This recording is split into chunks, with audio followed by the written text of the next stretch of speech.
Oh, well, you're there. Hang on, can I? Mm. I mean, I can see that you're over there, but yeah. So, I was gonna do this whole thing in this mask, but um,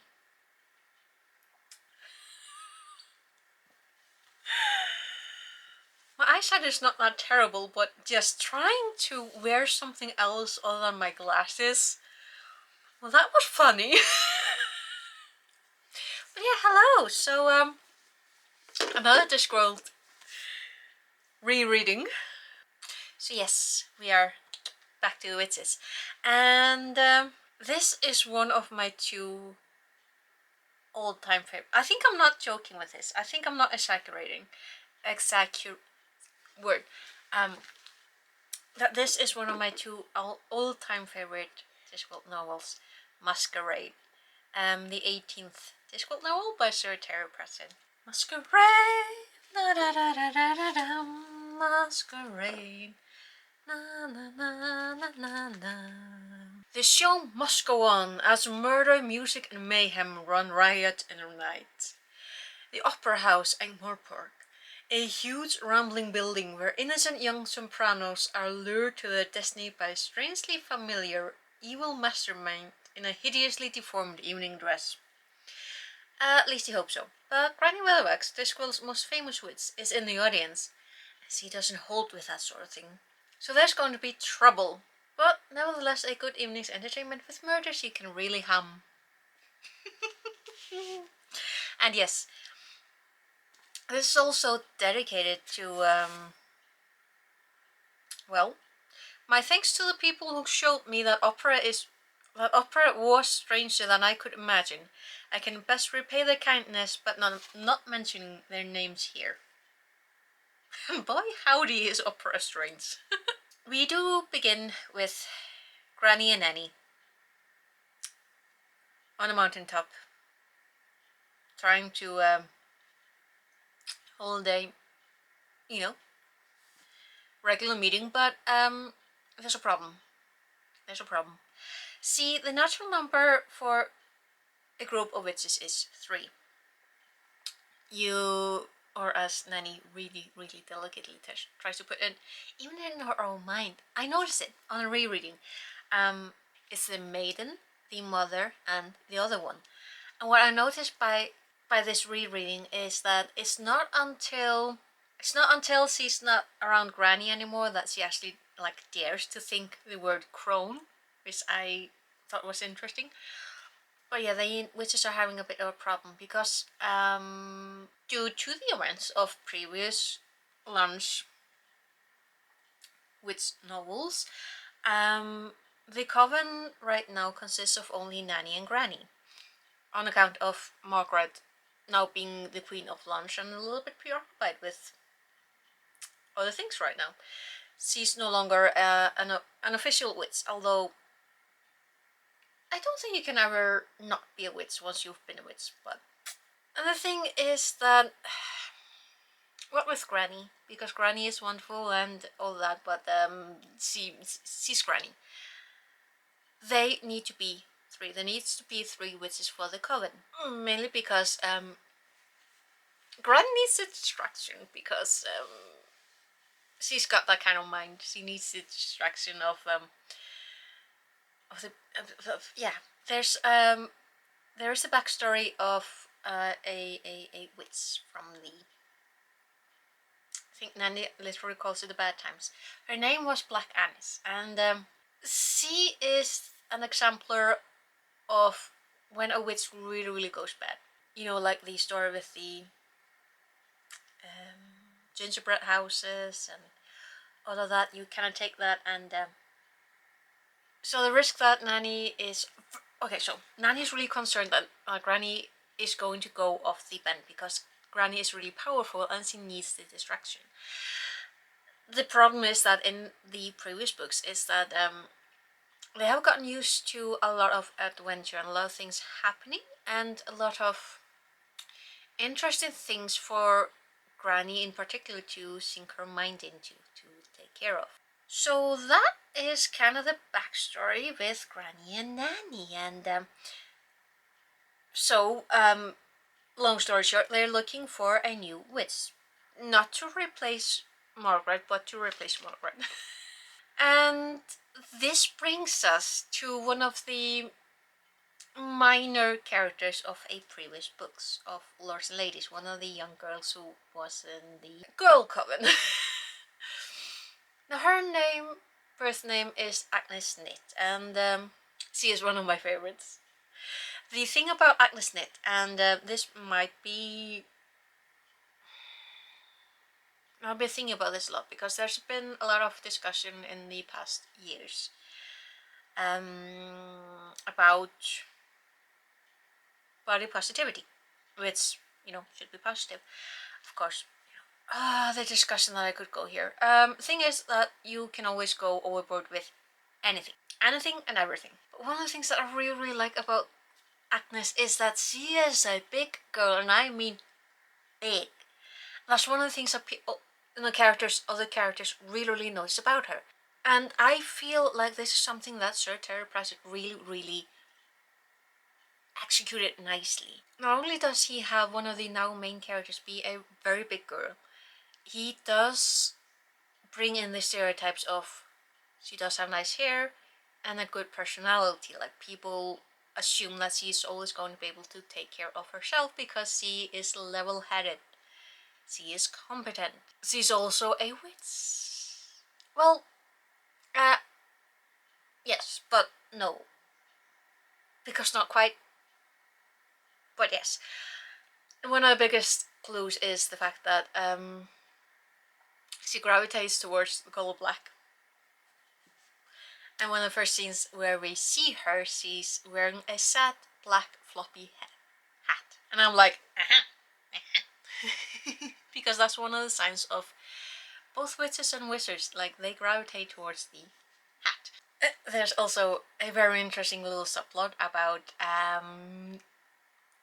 Nanny writing a cookbook. This is one of the wonderful things, really tightens the storyline up. Like, how do you get Granny and Nanny to yet again go traveling and go to Ankh-Morpork, where this new character is, who has gone off to Ankh-Morpork because she doesn't want to be a witch. She wants to live her own life, be independent, and makes a lot of discoveries about Ankh-Morpork. For example, the fact that the Guild of Seamstresses is not about mending or making clothes. Yeah, no. Poor girl. But how do you get the witches to Ankh-Morpork yet again? That's where the cookbook comes in, because Nanny sent off to Ankh-Morpork to, combine her recipes into a bound copy, and as it turns out, it's turned into a phenomena within the literary world and within the cooks and with a lot of people who really like this book. And it does also become a bit of a commentary on, I feel like, I can't ask Sir Terry Pratchett about it, but I feel like this is commentary on the rights of an author to compensation for the work, because Nanny is really not good with numbers, but Granny is. So Granny points out that those $2-3 that she got from the publisher should be more like 3,000 something. So they go to Ankh-Morpork to ostensibly get what Nanny is owed, and also like check in on Agnes. But yeah, so the main plot does take place. I do like this hat, but it is a little light on my hand. So the main plot, of course, takes place in the opera house, and the main plot of this is ostensibly the Phantom of the Opera. It's all about the opera, and I've always had a lot of fun because I'm not a big opera connoisseur. I don't know a lot about opera, but just the basics that I think most people are aware of.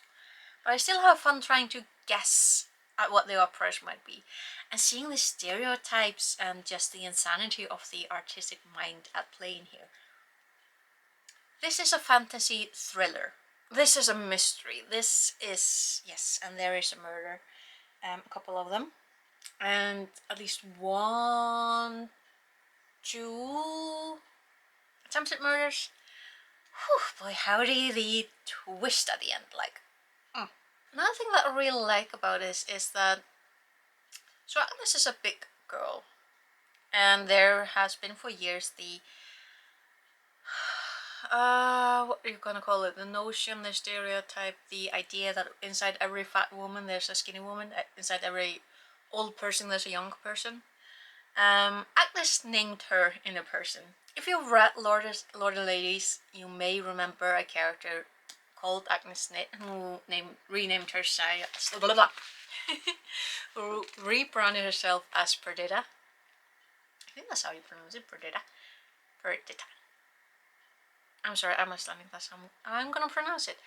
There's also this theme of an exotic name doing better or being more acceptable in an artistic endeavor than a common name. Agnes is not the only character in here who definitely not the first character or the only one who rebrands herself. There's another like major minor player who kind of got caught up in his own rebranding, but this time, instead of being Agnes Nitt, she goes with Perdita X Nitt. Her full wish name is Perdita X, but she might not get away with the dream a lot. And that's something that I kind of feel. I think most of us, not all, and I'm just imagining that, okay? But I feel like at least a lot of us go through this period of wanting to be someone else, to have a different name. At least I did. So the preamble, because in order to get the story going, you do need to lay the foundation work, and I feel like this book does it nicely.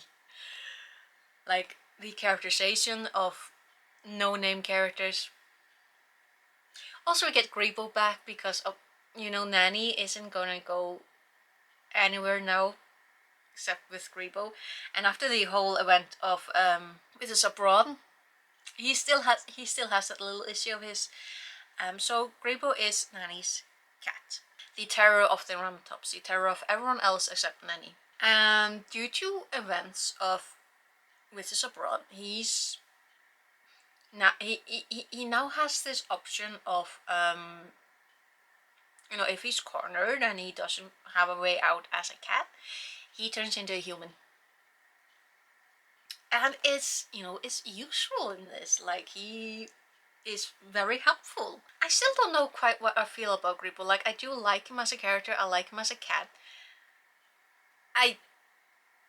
He's not my absolute favorite, but I still have a really soft spot for Grebo. It's like, yeah, I have a real soft spot for that tomcat. So the opera house has a bit of a problem, and on first reading I remember being very, obviously confused by it, not just because of language, because I was, reading a very different language from what my native one is, but just the plot itself, I remember following along and being like, and on the second reading, or third, or fourth, just catching the little like bits and pieces is just so much better. Like, this is one of the books that gets better by rereading. And the thing about the opera house is that it does have a ghost problem, and I'm not talking about like the ghost problem of the Lance Castle or the beginning of Weird Sisters.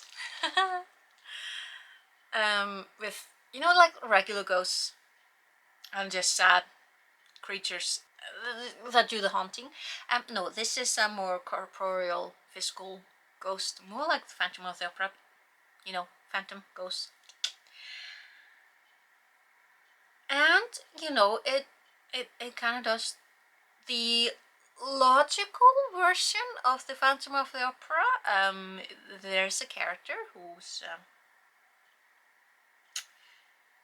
fits the role of the ghost, although not quite. Like there's suspicion of like I think like 4 characters here who are under suspicion of being a ghost, probably more. So people have been attacked. Has not been the modus operandi of the ghost so far. Up until that point, he's been considered a lucky symbol, something that brings luck and good, good going with the production. So yeah, but there have been nasty accidents happening, and there are 2 murders in this story. One is a rat catcher who saw a little bit more than he should have, and he's not reaped by our death. Our death does not come from the rat catcher. That's a rat does.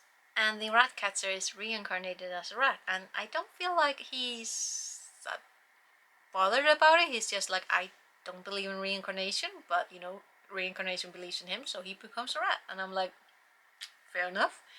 He didn't hate rats, he rather respected them, so I'm like, it's not the worst ending, might maybe have been. And the other one, Dr. Undershaft, yeah. I liked him because he was the only one who just respected Agnes straight from the get-go, because Agnes has this wonderful singing ability. Her voice is just phenomenal. She can imitate anyone. She can throw her voice anywhere. Just her power, her magical powers have come out in her voice. And Dr. Undershaft, yes, he was the only one who respected it. Like, he doesn't care what people look like. He doesn't care about the fact that, Agnes is not the skinny little waif of a girl. She's a big girl. And he's like, doesn't matter, her singing voice is fantastic. He's the only one. There's the Selassie or something. Why can I not remember that guy's name? Salsella, yeah. Okay, jumping from unfortunate Dr. Undershaft to Salsella. I like his sarcasm. I like the fact that he's like the only almost logical person within the opera house, but he's really judgmental towards Agnes because of the fact that she's a big girl, and I don't like that. Like, you don't need to tell a big person that they're big. You don't have to talk about it with other people. Like, a big person knows that they're big. You don't need to mention it. And that's one of the reasons why I really dislike this character. I'm like, good going. I dislike him because he's... yeah. But yeah, Dr. Undershaft, he was just unfortunate. He wandered somewhere where he was at the wrong place at the wrong time, literally. Like, and he's really nice because he compliments Death on his voice, and I'm like, I like you. I'm sad that we don't get to like meet you for a little bit longer, but I like you. But yeah, speaking of the opera, the first time that Death makes an appearance in this book, is when he goes to reap a swan, and everyone knows the thing about the swan song, and he has to trick the swan into doing a little singing. And picturing Death singing "I'm a Little Teacup," a little brown mug or something, like, love it. Death's appearance in this book, they are when he comes to reap a certain someone at the end. He reenacts the Red Death. He is wearing everything red, and just the image of it is just like, you dramatic bee, you dramatic bee. Another thing I want to show you is that this book is literally falling apart. Actually reading it was a little difficult, and I'm trying not to damage it anymore, but this is one of the Corky paperbacks. It's yeah, it's it's really done its part. Like, it is cracked, it is broken. Like, it is literally falling apart. There are two leaves of paper here. Just like, you have to be really careful. But yeah, this is one of the books by Terry Pratchett that I gave 5 stars. Like, genuine 5 stars. After rereading, it's still a 5 star. I do expect that some of them have already fallen down to a 4. 5 stars are rare because 5 stars mean that I just love. I like it even better by rereading because it has so much to say. There are so many nuances, and every single Discworld novel just gets better and better. I say that, and there's one. I've been rambling on. I haven't even mentioned any of the characters in the opera house. We've got Mr. Bucket, who is the new owner, who really thought that he used to be in the cheese and yogurt, in the dairy, production thingy. And he's one of those who thought that getting into arts would be a relaxing retirement. We've got, like I mentioned already, Salsella, who is the musical director. Absolutely sarcastic. I do quite like him, apart from phobia. Like, that's one thing I don't like. Everything else about him, like, even that's okay. But yeah, that's my bias. We got Andre, who is the pianist, who also has his own secret identity. We got Walter Pling, who is the odd job man of the opera house. I don't know, I kind of feel like he's rather autistic. He's a very nice person though. He's just, yeah, he's him. And then also his mother.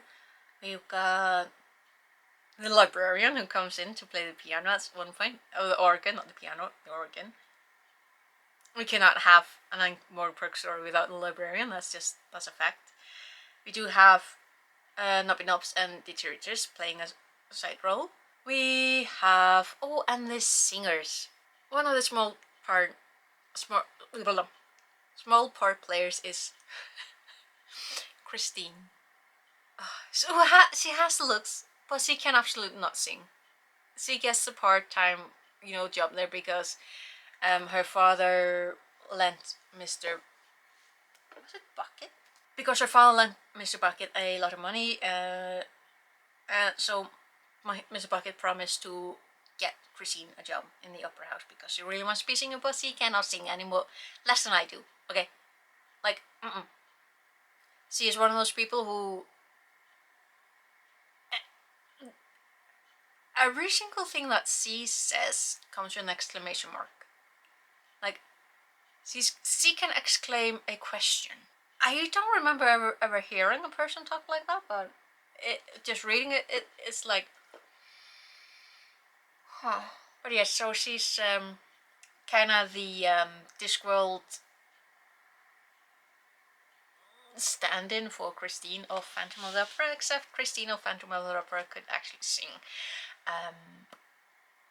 Agnes, as a fact, becomes her voice without Christine knowing, is a thing. But the other character who I really liked here is a very famous singer who is known as Enrico names. Enrico Basilica. Like the plant, basically. Yeah, so he's known by that name, but that's a pseudonym. His actual name is Henry Slug, and he's actually an Ankh-Morporkian.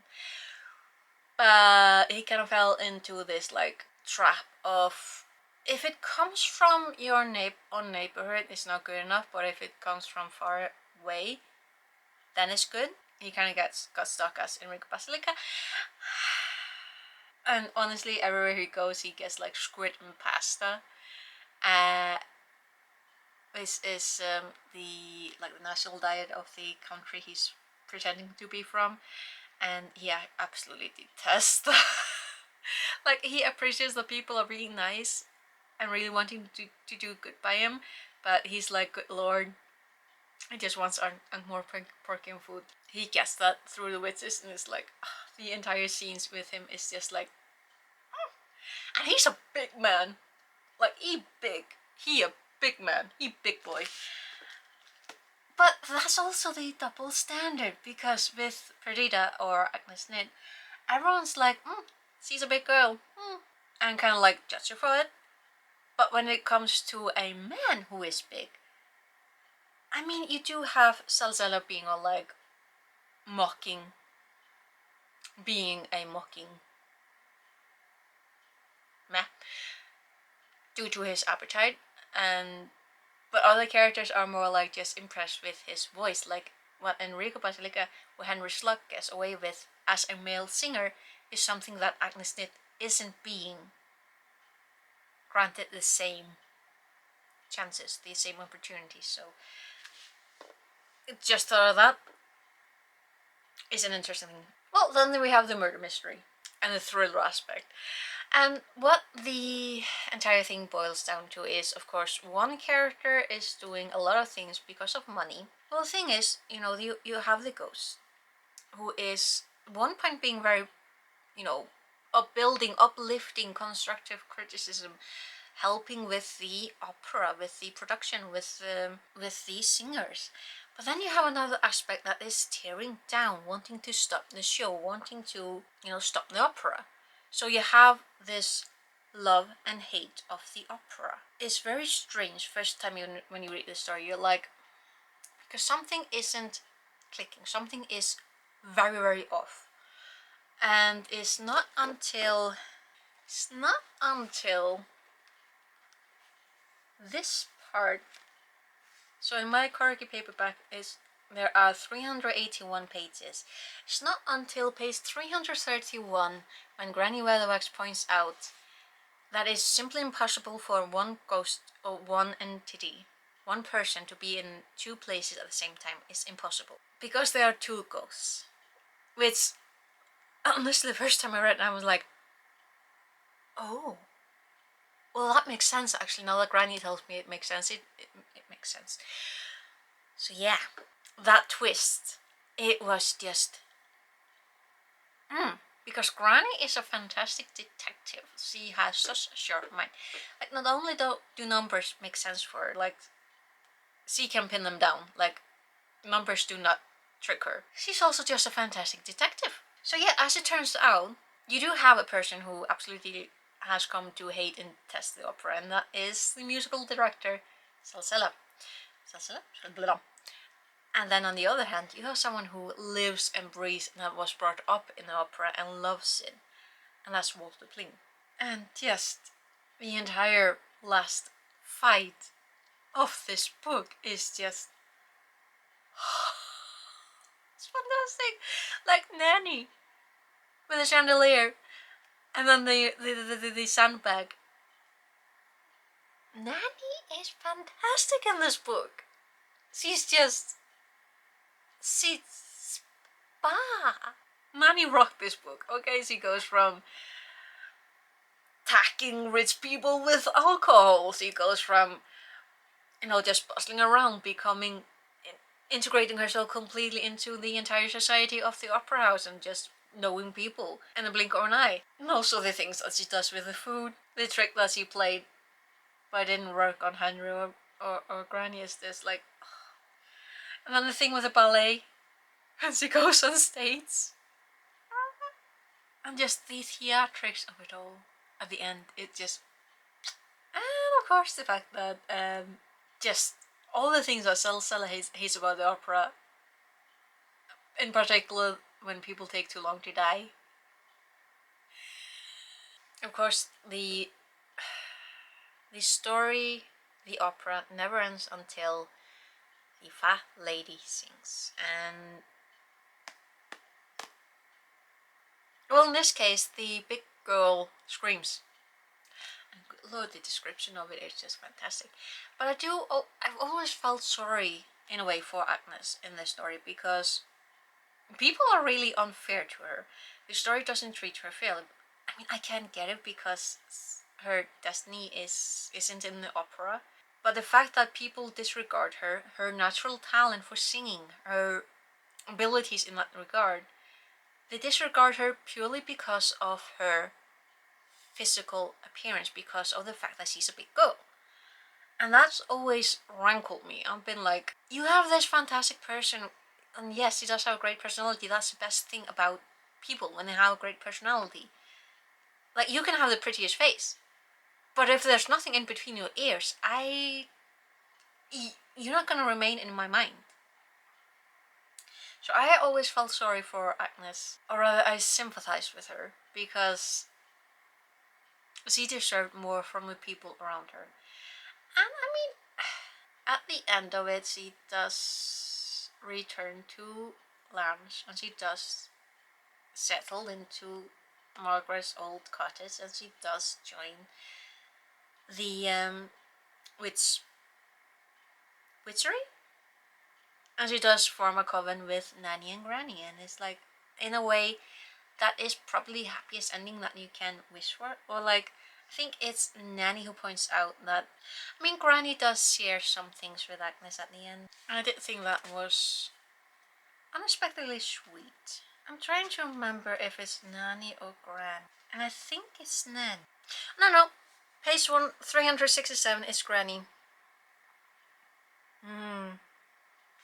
So Granny points out to Agnes that, well, you know, things are unfair, and obviously Agnes is justifiably feeling rankled, feeling that it's unfair that things are happening for other people, not for her. But Granny points out that, for example, with Christine, all that she has is the potential for maybe a little fame, but with time, both her beauty and her voice will give, and then she will have nothing left. You know, pointing out that, in a way, although she doesn't quite say it like that, because one of the things that I like about this book is the fact that it doesn't push down your throat, like it doesn't like force it down into your mouth, or it doesn't force down your throat. The fact that the point that, like it's been said for centuries, has been said, is being said, will be said, beauty is fleeting, and if being beautiful is your entire personality, there isn't going to be a lot left when you feel that your beauty is no longer there. So having a good personality will hopefully only get better with age. I think that's pretty much the point. So as you might have guessed, I kind of forgot to take notes, so I've been winging it this entire time. It's been like a bit of a challenge, but I do love this book. And one of the things I love about this book is, first off, Granny and Nanny, their interaction, the entire shopping spree. But also the fact that there's a certain, not quite companion book, but if you can get this book, it's I would recommend it. So this is one of the kind of like side books that I've had for years, and it does have the same problem as my copy of Maskerade. The binding was rather quickly kind of gave up, so that's a bit of a problem. This, if you read Maskerade and you have the chance to, I would really recommend that you read Nanny Ox's cookbook.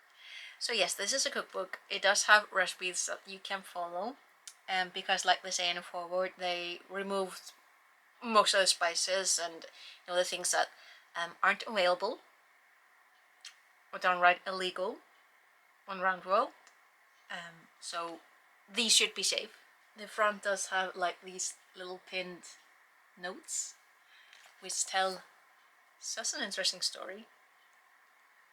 If you enjoyed the little dinner scene at the Opera House with Salsilla and Bucket and Granny and Henry Slug, and if I remember correctly, this book actually gets banned, or rather, I mean, this book is perfectly legal. It is perfectly fine. It's perfectly safe. There is nothing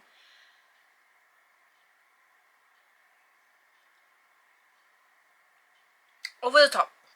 Not quite as with the original book that came out on Discworld, Nanny Ox's original cookbook, The Joy of Snacks, and that book actually ends up being banned by a patrician because of the effects that it has on people. That comes later though. It's not mentioned in this book obviously because that's, you know, the Joy of Snacks is recent by the time that this book or this story takes place. But I do feel like it's mentioned either in Nanny's cookbook or in a future Discworld novel. But yeah, so that is Maskerade. My disorganized by the seat of my pants review of my rereading of Maskerade. I love it. I have never been able to read Phantom of the Opera. I gave up. I've tried, but I always give up at the point where the original author tells me that what opinion I should have of a young lady. They're like that, so I'm like, no, not right now. Thank you.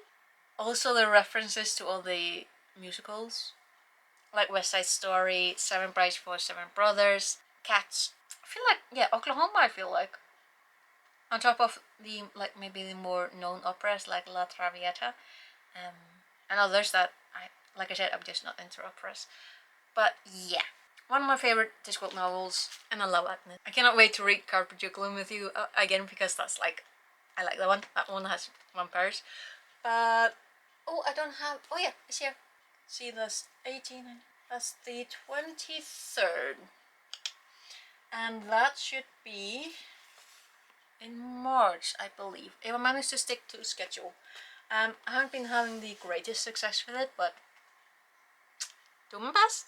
So yeah, hopefully you had some fun listening to me ramble on about Maskerade, because Maskerade. So next book is going to be Feet of Clay, and that means there is two